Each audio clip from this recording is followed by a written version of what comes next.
And the first item we have for you on Brexit updates is from Alan Taylor-Shearer and his podcast, Alan's Antics.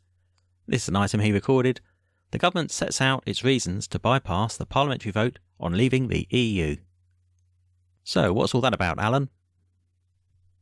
From Breitbart.com, the government sets out reasons to bypass parliamentary vote on leaving EU after a legal challenge.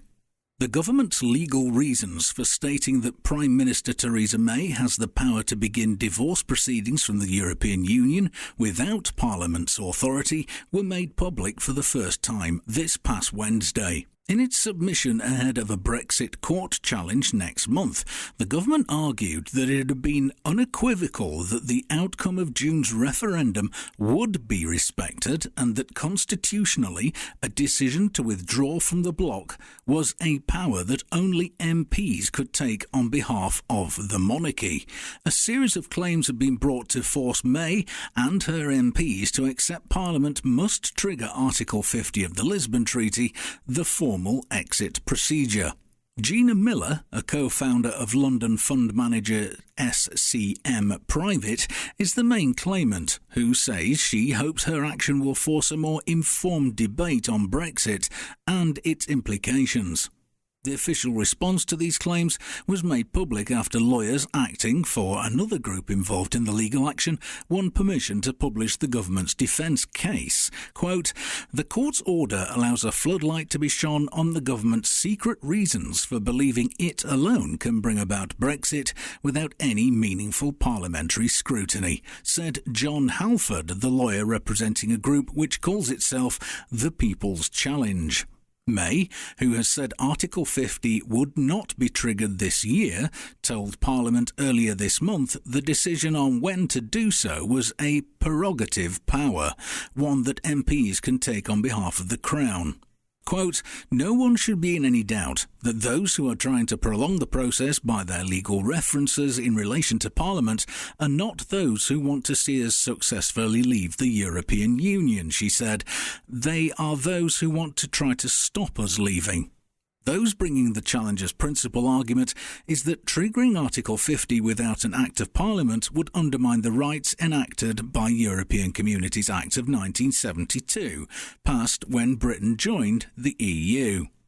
In its submission, the government said this argument was unfounded. Quote, "It would be constitutionally proper to give effect to the referendum result by use of prerogative powers," it said. It was clearly understood that the government would give effect to the result of the referendum for which the 2015 Act provided, and that was the basis on which the electorate voted in the referendum. The submission also spelled out that it also did not need the agreement of Britain's devolved parliaments in Scotland, Northern Ireland or Wales, saying they did not have any competence over foreign affairs. It also argued it would be constitutionally impermissible for a court to force ministers to introduce legislation.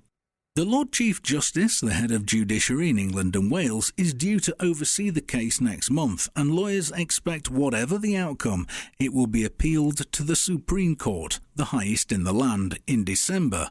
Its ruling will be final.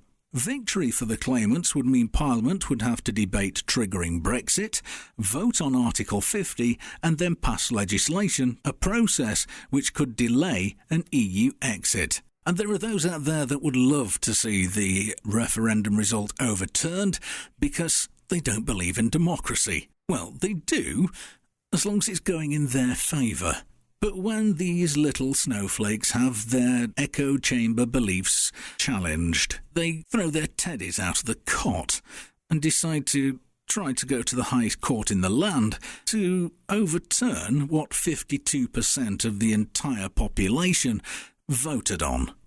We are going to leave the EU. It has been voted on. The decision has been made. We're going. It's as simple as that.